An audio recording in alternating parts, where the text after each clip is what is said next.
Halo semuanya, perkenalkan nama saya Maria Oktaviani Razoli Siahaan dengan NIM 0320210077 kelas B. Di sini saya akan menjelaskan anatomi dan fisiologi sistem perkemihan. Sebelum itu, kita harus mengetahui sistem perkemihan itu apa. Sistem perkemihan adalah organ vital yang berperan dalam ekskresi dan eliminasi sisa hasil metabolisme tubuh dan dalam keseimbangan dan mengabsorpsi air dan substansi pelarut dalam darah serta mengeliminasi setiap substansi yang tidak diperlukan oleh tubuh. Terus saya akan menjelaskan sistem urinaria. Sistem urinaria adalah sistem organ yang memproduksi, menyimpan, dan mengalirkan urin. Dalam sistem perkemihan ini terbagi menjadi 4 bagian. Yang pertama itu ada ginjal, yang kedua itu ada ureter, yang ketiga itu ada kandung kemih, dan yang keempat itu ada uretra. Fungsi sistem perkemihan ini yang pertama meregulasi volume darah dan tekanan darah dengan cara mengeluarkan sejumlah cairan ke dalam urin dan melepaskan eritroprotein dan serta melepaskan renin. Yang kedua itu menstabilkan pH darah dengan mengontrol jumlah keluarnya ion dan ion bikarbonat ke dalam urin. Yang ketiga itu menghemat pengeluaran nutrisi saat pengembangan nitrogen atau urea dan asam urat. Yang keempat itu membantu hepar untuk mendetoksikasi selama kelaparan. Determinasi asam amino dapat merusak jaringan. Baik, di sini saya akan menjelaskan anatomi sistem perkemihan. Itu yang pertama ada ginjal, yang kedua ada ureter, yang ketiga ada kandung kemih, yang keempat ada uretra. Yang pertama itu dari sistem perkemihan itu ada ginjal. Ini tuh ginjal. Ginjal ini berfungsi sebagai penyaring darah. Dan ginjal ini berbentuk menyerupai kacang. Pada umumnya ginjal ini berukuran sekepalan tangan. Di ginjal ini terdapat sepasang ureter, terus kandung kemih dan uretra. Di dalam ginjal ini ginjal ini tuh punya sepasang, yaitu kanan dan kiri. Di kiri itu sedikit lebih tinggi dibanding kanan karena di atas rongga ginjal kanan itu terdapat organ hati. Terus panjang dan ukuran antara ginjal wanita dan pria itu berbeda. Untuk ukuran orang dewasa itu panjangnya 11,5 cm, lebarnya 6 cm, tebalnya itu sekitar 3,5 cm, dan beratnya biasanya 0,4% dari berat tubuh. Ginjal ini dilindungi oleh tulang rusuk dan otot punggung serta jaringan adiposa atau jaringan lemak yang berfungsi sebagai bantalan pelindung ginjal. Di dalam ginjal itu terdapat korteks ginjal. Korteks ginjal ini terdapat superficial, di dalamnya ada nefron berjuta-juta yang merupakan unit terkecil dari ginjal. Terus ada medula ginjal. Medula ini terdapat saluran kecil yang mengeluarkan urin. Terus ada pelvis ginjal.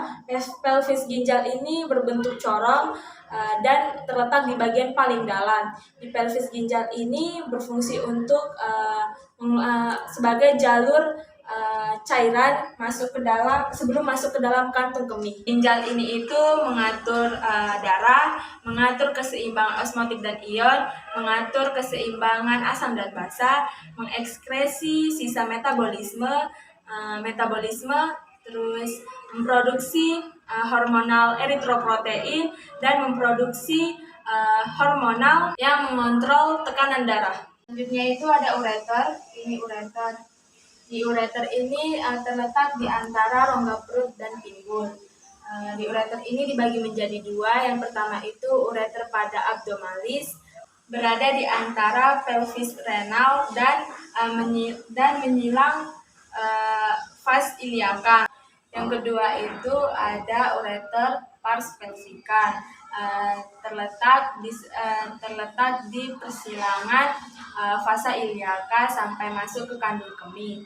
Di ureter ini terdapat 3 lapisan. Yang pertama itu dinding di luar jaringan ikat atau jaringan fibrosa. Yang kedua itu ada jaringan bunga atau otot polos, dan yang terakhir itu jaringan bagian dalam atau mukosa. Terdapat gerakan peristaltik setiap 5 menit sekali yang mendorong air kemih masuk ke dalam kantong kemih atau vesika urinaria. Panjang ureter ini sekitar 20-30 cm. Diameter rata-ratanya itu 0,5 cm dan diameter maksimalnya itu 1,7 cm. Ureter ini berfungsi sebagai proses pengeluaran urin dan sebagai saluran reproduksi. Ketiga itu ada kantung kemih. Kantung kemih ini organ berbentuk kosong yang terletak separuh anterior dari pelvis, tepat di belakang simfisis pubis. Jarak antara kantung kemih dan simfisis pubis itu terdapat jaringan penghubung yang longgar, di mana ketika terisi akan melebar ke dekat kranial. Di kandung kemih ini terdapat 2 bagian. Yang pertama itu badan atau korpus, itu mempunyai dinding otot. Yang kedua itu ada leher atau kolum yang berbentuk corong. Kandung kemih ini berfungsi untuk memproduksi urin dari ginjal dan mengeluarkannya sampai ke kandung kemih. Yang terakhir itu ada uretra. Yang ini uretra ini tabung yang mengeluarkan urin masuk ke kandung kemih.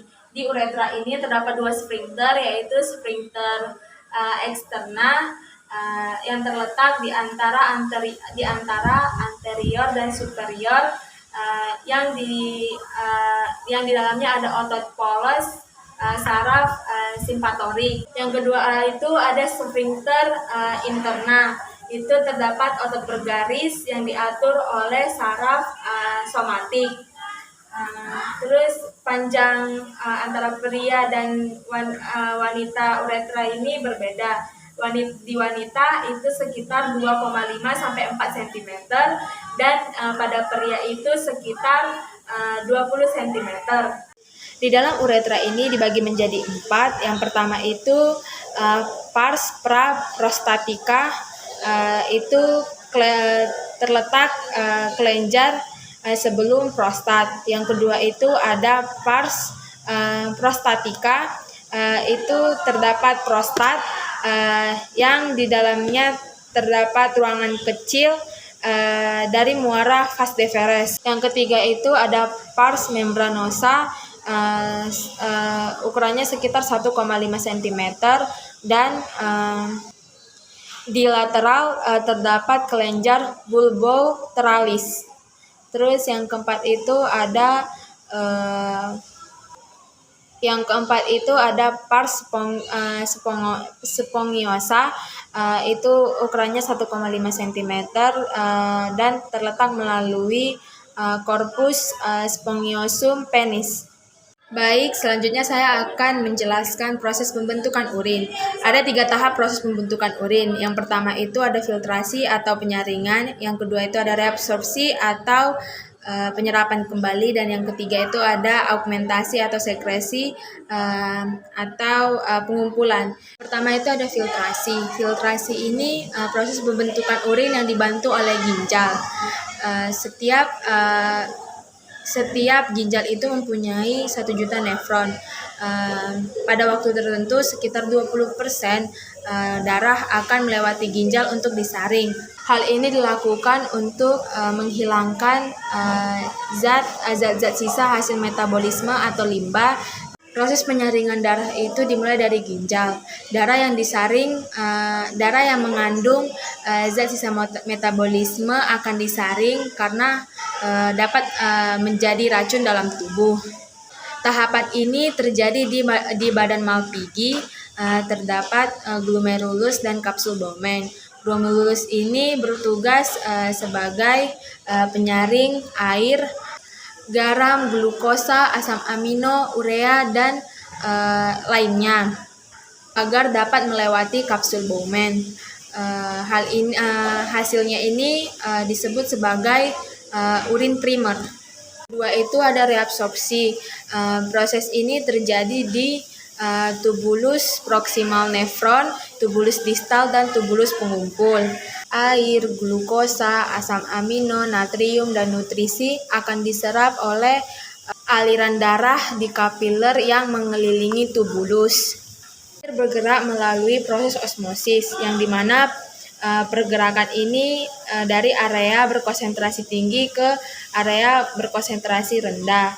Hasilnya ini disebut sebagai hasil sekunder. Yang terakhir itu ada sekresi atau augmentasi. Ini proses terakhir dari pembentukan urin. Beberapa zat mengalir langsung ke tubulus distal dan tubulus pengumpul ke tubulus tersebut. Tahap ini menjadi bagian dari mekanisme keseimbangan asam dan basa dalam tubuh. Reabsorpsi akan ditingkatkan dan sekresi akan dikurangi konsentrasinya. Urin yang dibuat dari sekresi ini akan masuk ke tengah ginjal yang disebut panggul, di mana ia mengalir ke ureter dan tersimpan di dalam kantung kemih. Selanjutnya, urin akan masuk ke ureter dan akan terjadi proses buang air kecil. Baik, di sini saya sudah selesai menjelaskan. Kalau ada salah kata atau kekurangan mohon dimaafkan. Salam sehat dan juga salam Stikes Santa Elizabeth.